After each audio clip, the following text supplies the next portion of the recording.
বিসমিল্লাহির রহিম মামুন ম্যাথজনে আপনাদের স্বাগতম।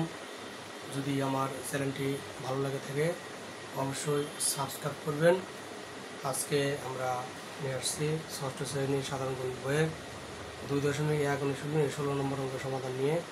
এর আগে অঙ্কটি সমাধান দেওয়া হয়েছিল কিন্তু আসলে স্পষ্ট হয়নি, যার কারণে আজকে আবার রিপিট করছি। যাই হোক, দেওয়া আছে দুটি কম্পিউটারের দামের অনুপাত 5:6। প্রথমটির দাম 25,000 টাকা হলে দ্বিতীয়টির দাম কত? এবং আরও বলছে মূল্য বৃদ্ধির ফলে যদি প্রথমটির দাম 5,000 টাকা বেড়ে যায় তখন তাদের দামের অনুপাত কী ধরনের অনুপাত হবে?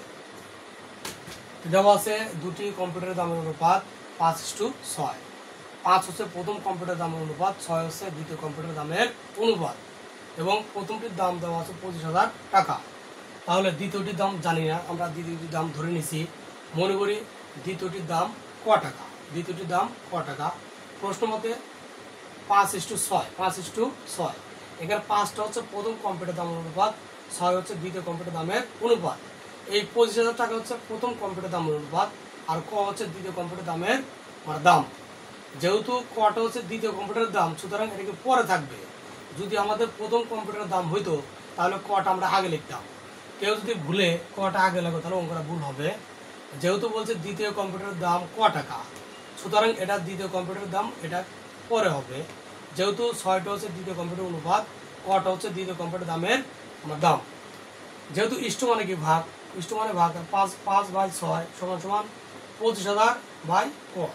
তারপর কি আড়াআড়ি গুণ বা ক্রস গুণ, কর সাথে কি 5 গুণ বা 5 গুণ ক, 5 গুণ ক, 5 গুণ ক = 25,000 গুণ 6।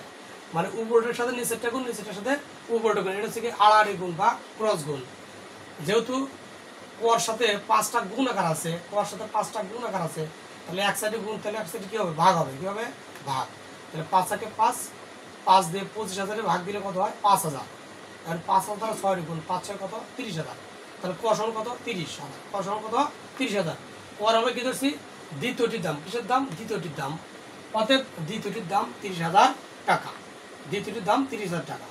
এখন বলছে যে প্রথমটির দাম যদি 5,000 টাকা বেড়ে যায় তখন তাদের দামের অনুপাত কী ধরনের অনুপাত হবে? যদি প্রথমটির দাম 5,000 টাকা বেড়ে যায়, আগে প্রথমটির দাম কত ছিল? 25,000 টাকা। কত ছিল? 25,000 টাকা। এখন 5,000 টাকা বেড়ে গেছে, তাহলে দাম হবে এই যে 25,000। আগে ছিল 25,000, যোগ পরে বেড়ে গেছে 5,000। 5,000, তাহলে 25,000 যোগ 5,000 কত হলো? 30,000 টাকা।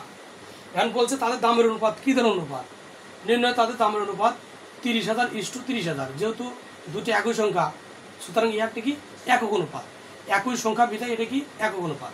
উত্তর দ্বিতীয়টির দাম 30,000 টাকা এবং দামের অনুপাত একক অনুপাত। ধন্যবাদ।